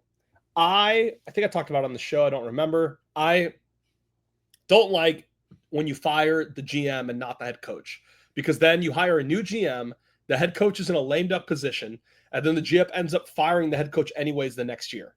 And we've seen this in Tennessee where they fired what's that guy's name? The GM with Vrabel, where they went when they won the division every year. John Robinson. Yes, good pull. John Robinson. They fired in 2022, but they kept Mike Vrabel. So then they hired Rand Carthon, but Rand Carthon and Mike Vrabel didn't get along, and they were not hired together. And then after 1 year, and you didn't make note of it. I just want something to say. I am always in favor of, no matter what sport it is. Like, and I know in the NBA there was some goofiness last week with Denver, but I do believe that you fire both. You fire both, or you fire none. That's my belief. Because if one gets fired and one doesn't get fired, it's just writing on the wall for the other one to get fired a year or two later. And that's what, Denver. That's why Denver did end up firing both. And the Kings, like, they fired Mike Brown earlier this year, and then this week they fired their GM Monty McNair. So, like, it's an inevitability. And so, like, Mike Vrabel and Rand Carthon don't get along, and the next year Mike Vrabel gets fired, and they bring in Brian Callahan, and now Rand Carthon got fired, and they brought in a new GM, and that new GM will probably want to pick his own head coach. Of dysfunction continues forever and ever and ever. So I did not want Greer to be fired for that reason, because there were a lot of Dolphin fans that don't like Chris Greer, but they also just got a big extension too. Stephen Ross wasn't going to do that. They both did, by the way. Yeah, Greer and McDaniel. So, you were talking about Greer. That's why I said it. Yeah. And Dolphin fans there was this weird thing amongst Dolphin fans where they wanted Greer fired and they didn't want McDaniel fired. And I get it. I guess to the casual football fan, they think McDaniel's done like this great job in Miami. I would say on balance, he has done a good job. However, I think there are flaws. And I think that the offense being so historically awful whenever Tua is out is an indictment on Mike McDaniel. Because early in the season when Tua was out, they were averaging 11 points a game with Tyreek Hill, with Jalen Waddle, with Devon Achane, with Raheem Mostert, with Jonnu Smith, with all these guys. Like, when people hold it against Tua that he plays with such talented receivers and a great play caller, so he must not be that good, they don't apply that same standard to McDaniel when Tua is out of the game. And yes, their backups haven't been that good. Yes, Skylar Thompson is terrible. Yes, Tyler Huntley was all right, but he came in on short notice. Like, he played for the Dolphins after like being signed like 13 days before he played. When he played against the Titans on Monday Night Football, that's not a lot of time. I understand that. But the general point remains that Mike McDaniel had a hand in picking those quarterbacks. I know he's not the GM, but he is also the one that told Chris Greer, no, Skylar Thompson looks good in our system. We've invested in him for 3 years. I'm fine with him being the backup. He has a role in that too. Even if he doesn't have the final say, he contributed to that decision as well. And the offense wasn't just bad without their starting quarterback. They were historically awful. And when Tua, here's a great stat in the last 3 years. When Tua is on the field, the Dolphins are number one in the NFL in EPA per play since 2022. When Tua is off the field, they are 30th in EPA per play since 2022. Shout out Randy for that one. So why is Mike McDaniel as good of a play caller as everyone says he is, when I understand things are going to get worse without Tua? That's fine. Why do they go from so good to so bad? And the story of the Dolphins is whenever Tua misses like 4 to 5 games, the Dolphins implode during that stretch and they don't make the playoffs. That's been the case since 2021. 2021, Tua went 8-4, 8-4, I want to say, in the games that he started in, and the team went 1-5 in the games he missed, or something like that, or 1-4 in the games he missed. Yeah, he went 8-4 as a starter, and they went 1-4 in the games that he didn't play the majority of the snaps. 2022, he went 8-4 in the games he played in, and the Dolphins went 1-5 without him, including the playoff loss to the Bills. 2023, he plays the full year. Last year, the Dolphins go 6-5, not as good, but still a winning record in the 11 games that Tua played, and they went 2-4 without him. And it's not just that they went 2-4 without him last year. They lost some of their easiest games in their schedule. They lost to the fucking Titans. No one in the NFL lost to the Titans except the Dolphins and the Patriots, and that was in overtime. And the Texans, which was a division game, and division games are always weird. The Dolphins lost. The Dolphins got their asses kicked at home, 30-12 to the Titans. Like, it was unfathomable. They lost to the Colts. They lost to the Anthony Richardson Colts because Tua didn't play. Didn't Barrios tear his ACL in that game? Yes, I believe so. It was either that game or the game before, but yes, he teared it pretty early in the season. So, I know that because of his girlfriend, by the way, not because of football. Sadly. Yes. But the point is the Dolphins, like, yes, they went 2-4 without Tua, but with Tua, they probably could have gone 4-1. Like, those are some really bad teams that they were playing during that time period that they kept losing over and over again. So I do think McDaniel deserves some criticism for that. So my philosophy as a fan was exactly what you're saying. Either fire both or fire none. Yeah. And there's a lot of Dolphin fans that hate Greer but still like McDaniel, and I just don't understand it. It's like you either like both or you hate both. Why are you splitting the credit like this? I get that you think the roster has problems, but the offensive play calling is a problem when the quarterback doesn't play. I do not believe with Sean McVay, with Kyle Shanahan, with some of the other best play callers in football, that it would be as bad as it was without Tua with the talent they had on offense. It shouldn't be 10 points per game bad. I'm sorry. Especially against the teams they were playing in that time period. They played the Titans, the Patriots, the Colts in 3 straight weeks, and they averaged like 12 points per game against those 3 teams. Those are 3 of the worst teams in football. Those are 3 of the worst defenses in football. Like, even that Patriots game that they won, they barely won, and they only scored, I believe, 15 points. So, or 16 points, whatever it was. Yeah, Jalen Polk also didn't know how to get his feet in bounds. That's why we lost that game. So I say all that to say that I wanted both fired or neither fired, and the Dolphins ended up deciding to keep both, which I thought was the right decision. But you would think, okay, so this year's a win now year for Greer for sure, and probably a win now year for McDaniel. I know McDaniel, if they make the playoffs, I think they're all safe, because if they make the playoffs, McDaniel will have made the playoffs 3 times in 4 years as Dolphins head coach. The Dolphins made the playoffs 3 times in 21 years before McDaniel got there. It's not just that they haven't won a playoff game. It's not just that they only won the division once. They only made the playoffs 3 times in 21 years from 2001 to 2021. They made it in 2001, 2008, 2016. That was it. 3 times in 21 years. So you make the playoffs 3 times in 4 years, you're safe. And we don't even have to have this conversation. They're in the playoffs. They're good. The problem is, if the head coach and the GM are on the hot seat, you would think they would make win now moves because they're trying to save their jobs. And the exact opposite has happened this summer. Teron Armstead left. Calais Campbell left. He retired. He retired, yes. And like we knew that was possible, but nonetheless, Teron Armstead retired. Calais Campbell left. Jalen Ramsey and the Dolphins have now mutually agreed to part ways, as per reporting by Ian Rappaport and Tom Pelissero. He's almost certainly, and Chris Greer confirmed it too in his media availability. He's gone. He won't be here come week 1. Tyreek Hill, don't need to get into it, like quit on the team last year, had another off-field incident with his wife, now ex-wife. Like, he's a constant headache. He's 30 years old. He's making $30 million this year. He's probably not a 1,500-yard receiver anymore. Like, it's likely they're going to try to trade him. The reason you haven't heard anything about that is because they can't trade him till after June 1st. They have a $30 million cap hit. If they trade him right now, it becomes a $14 million cap hit if they trade him after June 1st.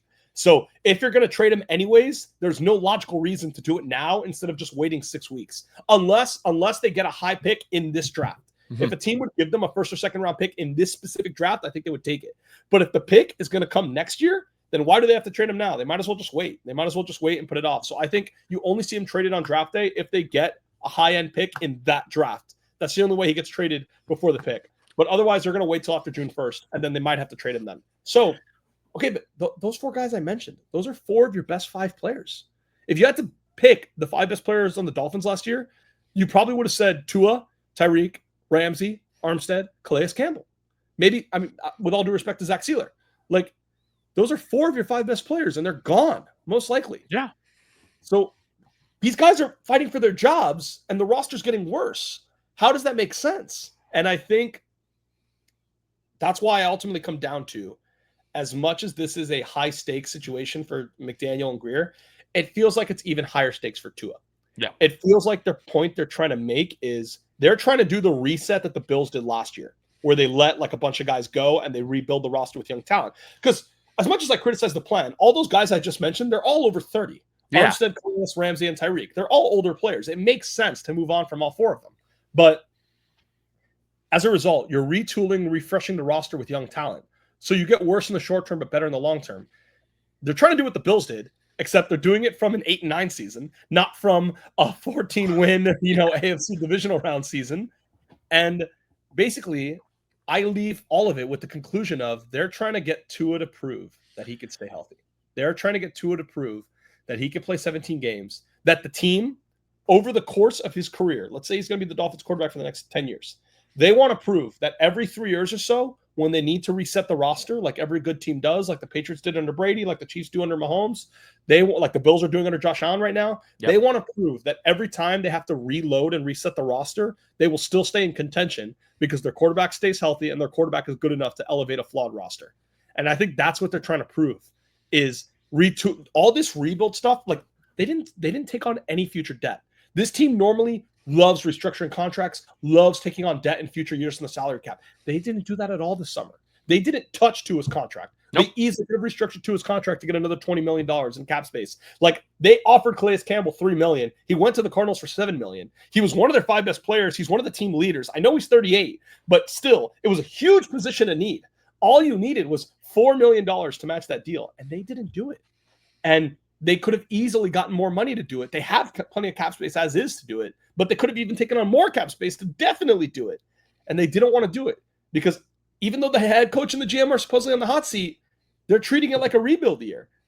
And I think that, again, that's why my ultimate conclusion is it's actually more of a hot seat for the quarterback. I think they're trying to get the quarterback to prove he can stay healthy. They're trying to prove that they can reset the roster every few years with him and they won't suffer in the process.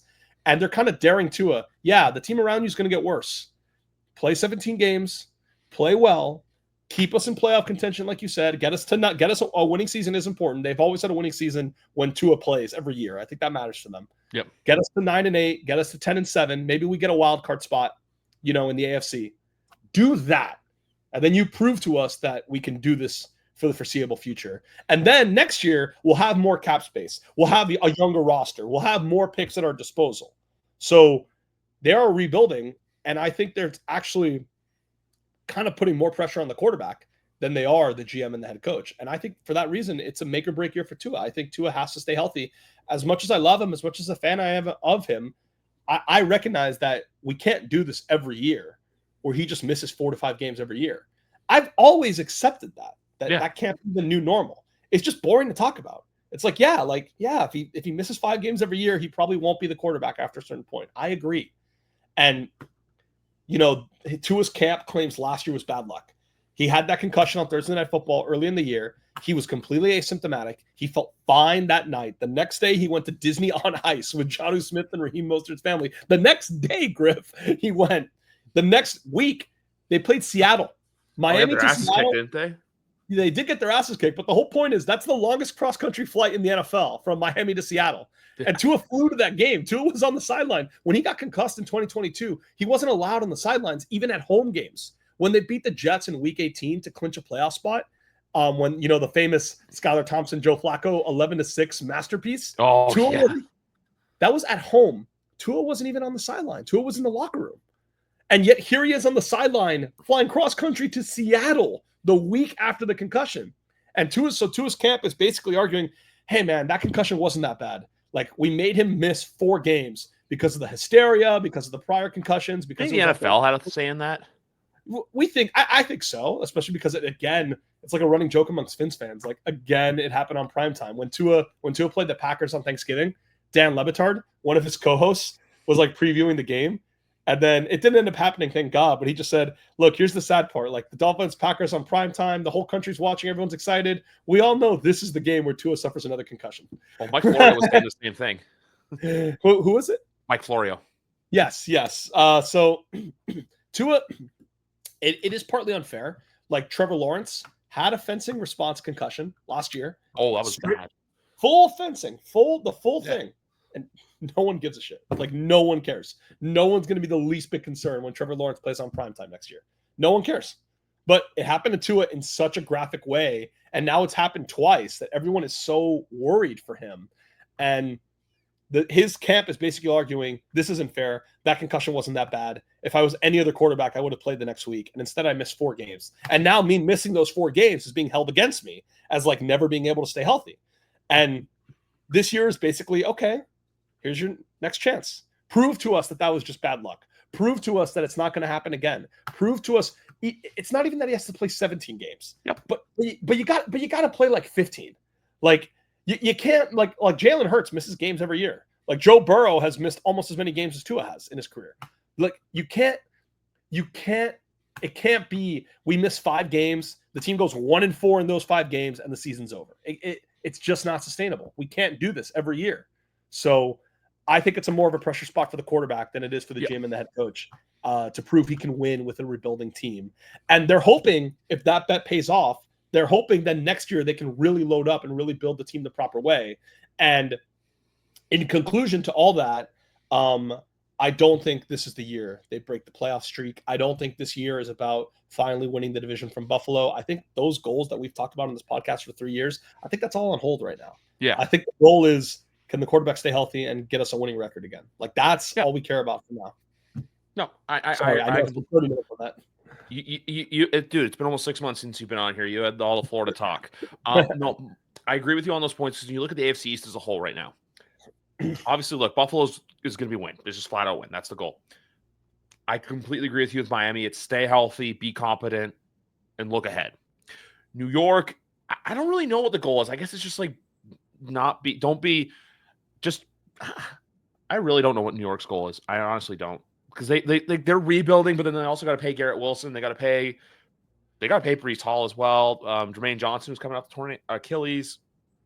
And then Sauce as well, even though I feel like Sauce might be the odd man out there.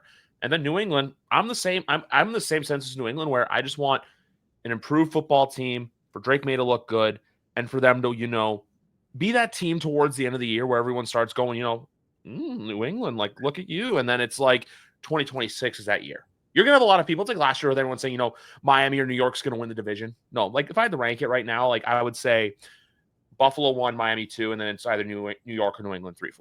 That's how I think the division goes. So I completely agree with you on all fronts, because when you look at the AFC, I think, like, for example, I think Cincinnati's the hottest seat right now in the AFC. Yeah, I agree with you. And their win total's at 10.5. That's a lot of expectation. They were basically doing victory laps around everyone, because it's like, look, we paid our guys, and it's like, yeah, you were supposed to pay your best players. And you waited. They did the Cowboys thing. You waited to pay them, and so everyone was more expensive. Like, Jamar Chase shouldn't have cost you $40 million. Nope. He does, because you waited so long.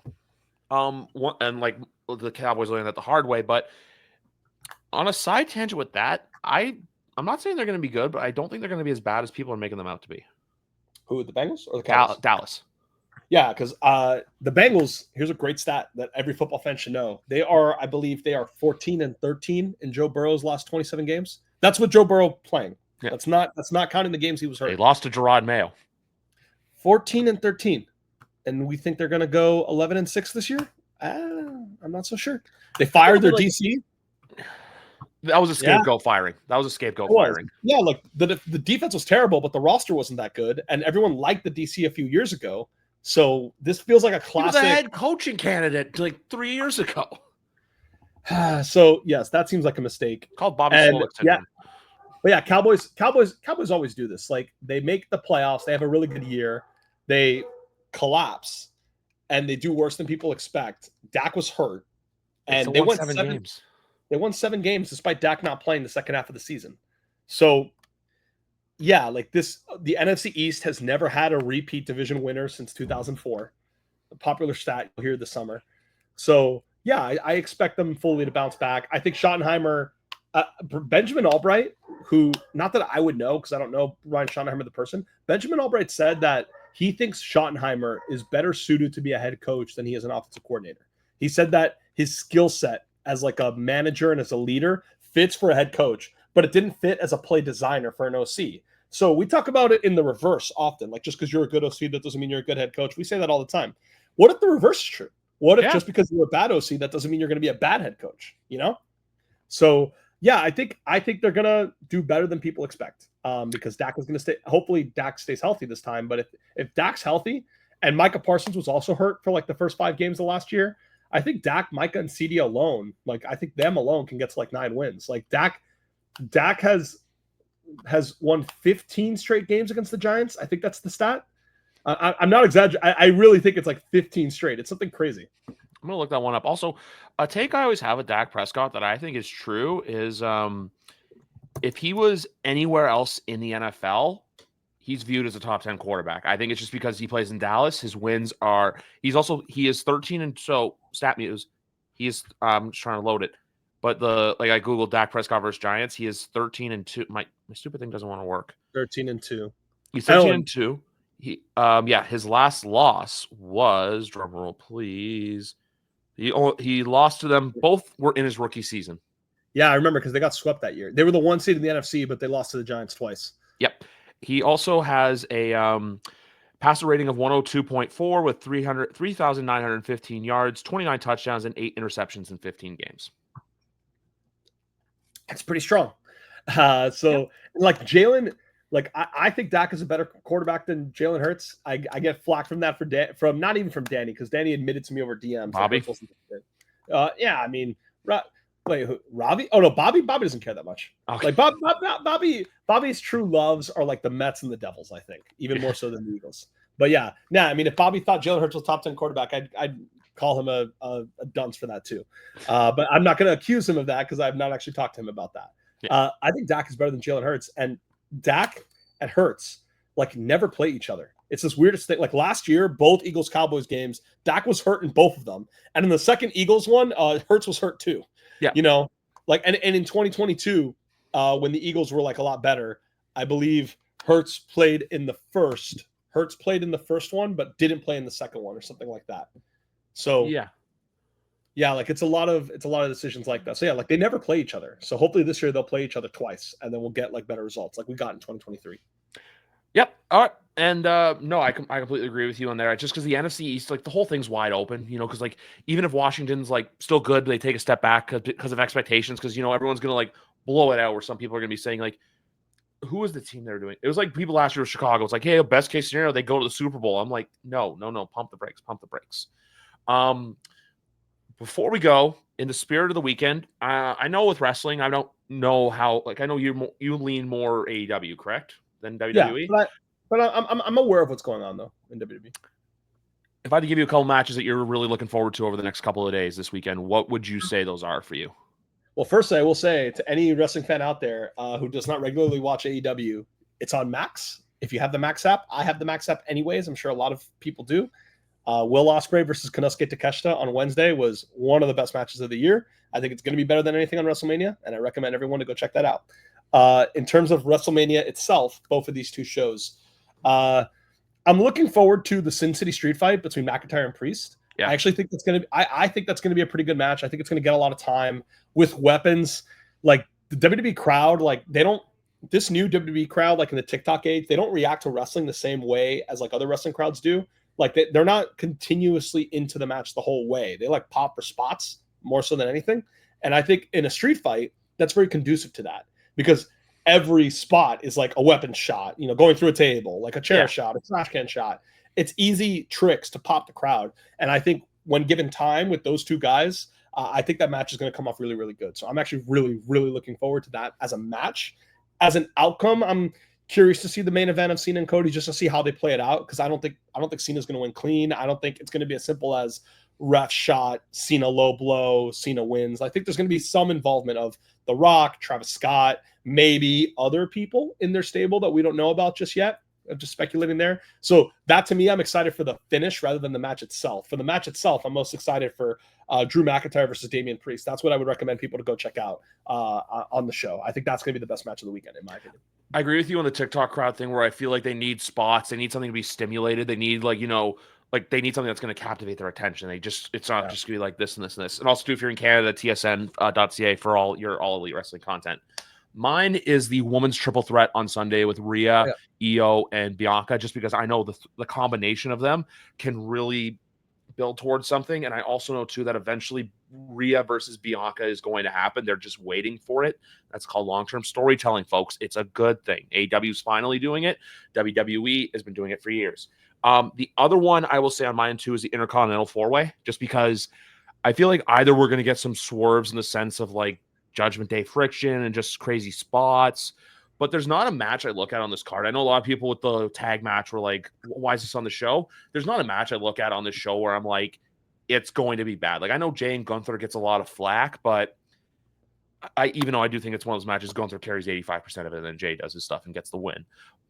But it's WrestleMania. It's always that time to get excited. That's why I ask you. I'm not if it was like Backlash tomorrow, I wouldn't be like, oh, what's your most excited match? But WrestleMania is a different animal. The rules are different. I really wish they would. I know they're moving around the Final Four, which I don't really get because they did it for years. I'd rather them compete against the Final Four than have it later in the year, like Easter, even next year. It's going up against the Masters, which I know everyone's going, oh, it's the Masters. That's still as big of a deal as the Final Four, in my opinion. But no, I think it's going to be a good show. I have a lot to look forward to. And the two night format on me has grown. I just haven't been to a 2-night Mania, so I don't think I can truly give it an opinion on it until I go to one. Yeah, I haven't been to one either. I kind of waiting for my last. Say it again. New Orleans was my last one I went to live. Oh, in 2018? Yeah. Oh, same. I was there. Yeah. I think we saw each other. We have a photo together. We're in a group photo together. Oh, yeah. Well, because I always forget if our photos are from NOLA or if they're from Dallas. Yeah. Because I know we hung out more in the Dallas weekend. Yeah. But yes, yeah. I haven't been to a 2-night one either. I can imagine it's tiring. I can imagine the pacing matters. Like everyone. I do think WWE, okay, as a TV viewer, I think WWE has too much filler on the show. I don't like it. I don't like having to wait like an hour in between matches or 30 minutes in between matches. For like, there was that Mania, I think in 2023, where on night 2, they spent a lot of the broadcast showing highlights from night 1. And I'm like, okay, like 1 5-minute video is fine. I don't need to rewatch Seth Rollins' entire entrance in the Logan Paul match on night 2. Like, that's a waste of time as a viewer.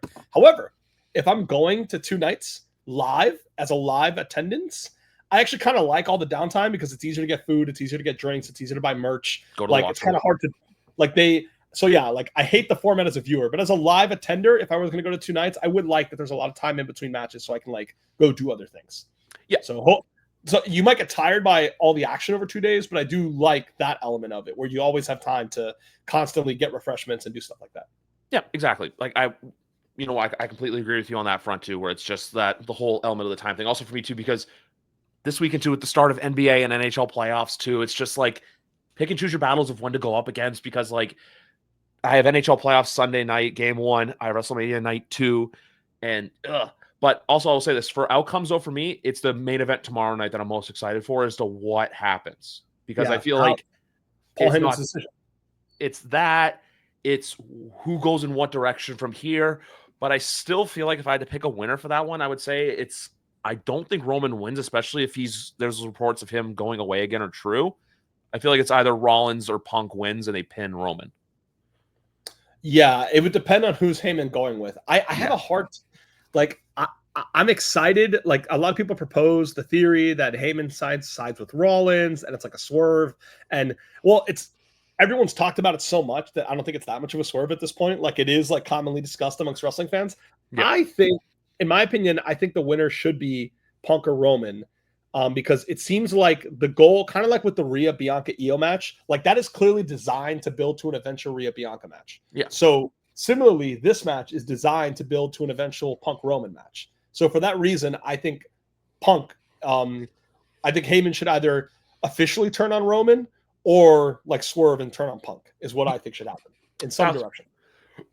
I feel like with that, turning on Roman turning on Punk would be the more swerve factor, because that's what I know a lot of people were against Jey Uso winning the Rumble and like Cena winning was predictable. But if you had Cena win the Rumble and then Jey win Chamber, I feel like that's like it just did a 180 of the unpredictability-ness, because then you got Jey winning the Rumble, which was a great moment, Cena winning, but then the heel turn, which was I still say it's one of my greatest things I got to experience live in person. Oh yeah. Yeah. I was there. It was my backyard. So that's where I'm excited for tomorrow night, because like with Triple H booking, it's never so much the Vince booking. Like 34, like we all went into it knowing, oh, Brock's gonna win this. I know there were some swerves like Rollins winning the Intercontinental title, which I know no one was really thinking of, but like there's no more of those elements. Even 33, we knew Roman was going to beat Taker. 32, we knew Roman was going to beat Triple H. I like the swerves. I like the unpredictability. And even if there's some stupid shit that goes down in the main event tomorrow night, like not to the extent of last year, because I don't think that'll ever be replicated, but if there's some stuff that goes down that no one sees coming, it just adds to the elements and the excitingness of the show. Yeah, no, it's going to be fun. I think it's going to be fun for that reason. Like, even if people think Cena's going to win, which I personally do, at least how they do it, same thing with the main event, how they do it is almost as interesting as who wins. And I think that's exciting. I haven't loved this build, but you know, like at the end of the day, those matches that we talked about, I'm going to watch and I'm going to enjoy them. So that's that. That's the thing. At the end of the day, as long as they put on the show good, and it's not even about how the result is, it's how you get there that I think is really going to make an impact. It's like cooking food. It's not about how does it taste. It's about what did you put into it that makes it taste so good. So it's a similar thing. What spots and what moments are you going to call to make the match look good? But Big Rat, you and I had a blast doing this. I know Miguel asked for it. We're going to have to do it again soon. You, Daniel, and I will have a blast chumming it up. But anyway, guys, enjoy the NFL draft. Enjoy WrestleMania. Because it's fun right now, and him and I, we took up a lot of your time, but we appreciate if you listen to it. Comment WrestleMania if you've been listening this far. Episode number 356 is in the books. For Big Rat, I'm Griff. This has been another great edition of YWC Football Talk.